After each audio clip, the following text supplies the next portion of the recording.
The Israeli army says it has started the first part of an operation to seize Gaza City as airstrikes hit heavily populated areas of the city. Israel has called up tens of thousands of reservists for the operation, which intends to force out nearly 1 million Palestinians. The Israeli military says troops are already on the outskirts of the city. Residential areas of Gaza City are experiencing heavy bombardment. One strike on Wednesday targeted people gathering in front of a cafe in the al-Shati refugee camp. At least 5 people were killed and several injured. The wounded were taken to already overwhelmed hospitals. And an earlier attack targeted the nearby Sheikh Radwan neighbourhood, killing at least 3 Palestinians. An Israeli drone strike hit a makeshift tent inside a marketplace. More than 80 people were killed in attacks across the strip on Wednesday. We are tired of displacement, every day, from one place to another. We were hoping that maybe there would be a truce. Everyone was saying that there would be a truce. But waking up to the news that tens of thousands of soldiers are entering the Gaza Strip, this is very catastrophic news. I am telling you, Israelis are concerned with occupying Gaza and destroying the Palestinian people. The complete destruction of the Gaza Strip. The goal is the Gaza Strip, the people of the Gaza Strip and their displacement. OK, we're going to go to Tareq Azzoum now, who is in Deir el-Balah. And as we mentioned, the Israeli military started its operation in Gaza City. Can you just give us an idea, though, what that actually looks like on the ground? Well, life there, in fact, has collapsed into sheer survival, Tom, as Israel is pressing ahead with its military operation to take control of the entire city. As we understand, entire neighborhoods have been under constant Israeli bombardment, and we can also understand from residents on the ground that the sound of drones and jets never leaves the sky there, as people are still moving through streets filled with debris, searching for food and shelter, but they find nothing at all, given the fact that Israel is still scaling up attacks on these areas. And what Israel describes as military operation has been translated on the ground into a systematic unmaking of their daily life, as survival right now has been the only horizon for families there. That's recently we started to see some families are moving from the Gaza City into the south, trying to get a sense of refuge. But Tom, the question is where people can go to find safety. They were told to come here, and just for for the reckon, and in order to let our viewers understand the situation better, just a few minutes ago, before I just go on air, there was huge attack just only meters away from where we are behind Al-Aqsa Hospital. It was a makeshift camp that was struck with 3 heavy missiles that ripped apart all kinds of tents and civilian infrastructure in that area. Till now, there is a huge plume of smoke coming from the destroyed site, and people there in the street are going through an absolute sense of chaos and panic, despite due to the Israeli ongoing attacks in areas where people recently have been told to go to in order to get away from Israeli bombardment. So the pattern of the ongoing Israeli attacks sends a clear indication for everyone on the ground that Gaza will not be spared from attacks. Neither you remain in Gaza City or moving also to the southern part of the Strip, which has been also an active epicenter for Israeli aerial and ground operations as well, Tom. Yeah, Tareq, like you say, attacks right around Gaza. Israel claims it is planned for the inevitable humanitarian fallout from its military campaign in Gaza City. But at this point in time, is there any evidence of that? Well, Tom, Israel says that, but there is no any evidence on the ground. Instead, we can see that Israel is still waging deadly attacks, dismantling the fabric of the civilian life and civilian infrastructure as well. If we just take a look on hospitals, we can barely find limited number of hospitals that are still battling to provide medical services.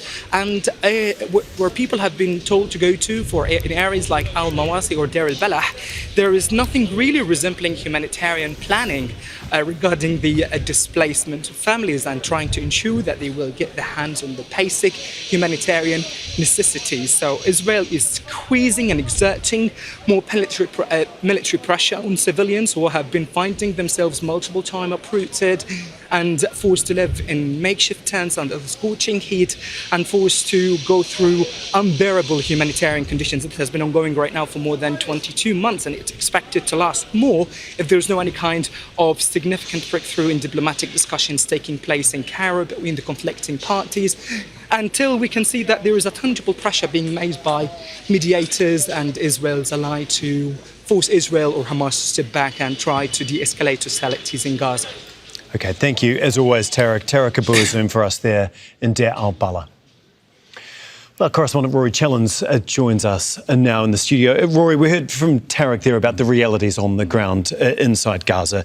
What's Israel said that it is doing now that it has begun its campaign to seize Gaza City? Yeah, we understand from an Israeli military spokesperson that 2 Israeli brigades, the Nihal and the Givati brigades, are already operating in a couple of parts of Gaza City or its surrounding areas in Zaytun and Jabalia.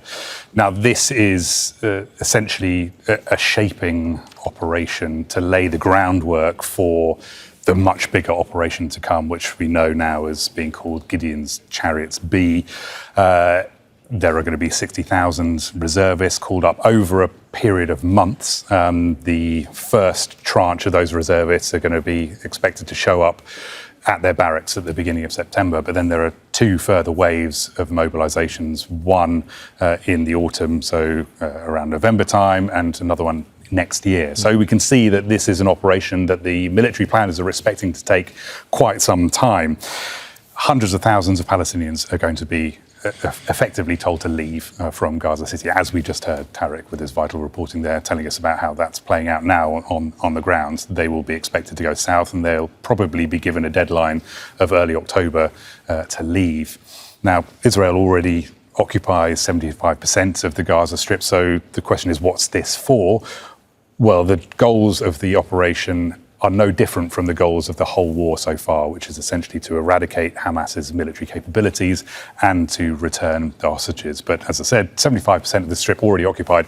If they are successful in taking Gaza City, then that would essentially move them towards a pretty much wholesale occupation of the whole Strip. Yeah, Rory, you touched on this a little bit there, but can you just run us through what Israel is actually trying to accomplish here with the push into Gaza City and some of the pushback that they have had, especially from within Israel, as well as the military itself? Yeah, I mean, there's a quote that's often used when it comes to military theory, military planning. War is a continuation of politics by other means. It comes from a Prussian theorist from the early 19th century called Karl von Clausewitz. It's always used, and it applies in spades here. This is kind of an exhibit A of that maxim. This is inherently a political military operation. It was demanded by Prime Minister Netanyahu. His generals didn't really want it. They pushed back, said that this was a trap for the military, that the military was tired after nearly 2 years of fighting, and it wasn't ready for it. But Netanyahu wanted it. The military planners came up with a plan which they have given to the defense minister. He's approved it. It hasn't yet gone to Netanyahu, but Netanyahu is already saying that he wants these timelines shrunk. He wants it done faster. So you can see that politics is, is an absolutely essential part of what is going on here. And that carries huge risks for Israel, for Netanyahu. One is that this military operation will fail because the army's not ready for it and the reservists won't turn up, or they'll turn up late, and it just doesn't have the capability to pursue this operation. But then also Israeli public opinion is swinging against the war. We understand that a majority of Israelis now want the war to finish. The protest movement is now becoming an anti-war movement in some parts, and that pushes back against Netanyahu.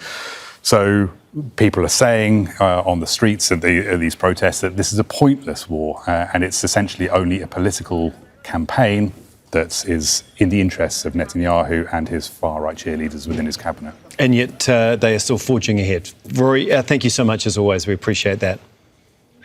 Don't miss out on the full picture. Subscribe to Al Jazeera for reliable news and expert insights. Like, share, stay ahead.